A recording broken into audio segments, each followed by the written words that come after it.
గుంటూరు కారం మూవీ మొత్తం మీద తన బాక్సాఫీస్ రన్ మొత్తం కూడా కంప్లీట్ చేసుకుంది. మనకి నెట్‌ఫ్లిక్స్‌లో ఓటీటీలో అవైలబుల్‌గా కూడా ఉంది.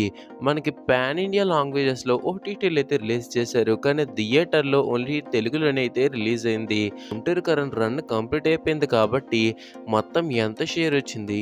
ఎంత గ్రాస్ వచ్చింది? ఏ ఏరియాల్లో హిట్ అయిందా? యావరేజ్ అయిందా? ఇవన్నీ కూడా తెలుసుకునే ముందు ఇప్పటికొచ్చి మన ఛానల్ ఎవరైనా సబ్స్క్రైబ్ చేసుకున్నట్టయితే వెంటనే మన ఛానల్ సబ్స్క్రైబ్ చేసుకోండి. ఇంకేం లేట్ చేయకుండా టాపిక్‌లోకి వెళ్ళిపోదాం. 'గుంటూరు కారం' మూవీ ఆంధ్రాలో హిట్‌గా, నైజాంలో 1-2% లాసెస్ అయితే వచ్చాయి. ఇంకా తమిళనాడులో తెలుగు వెర్షన్ రిలీజ్ చేశారు. అక్కడ హిట్. ఇంకా కర్ణాటక, ఫారెన్ కంట్రీస్‌లో యావరేజ్ కింద నిలిచింది.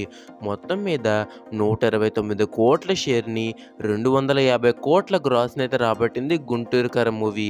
మనకి కరెక్ట్‌గా టాక్ గాని వచ్చుండుంటే కన్ఫర్మ్‌గా 300 క్రాస్ చేసేది నో డౌట్.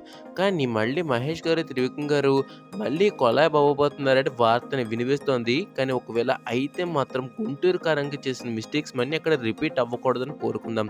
సో, అది వాళ్ళ అప్డేట్ అన్నమాట. Thank you for watching. జై హింద్.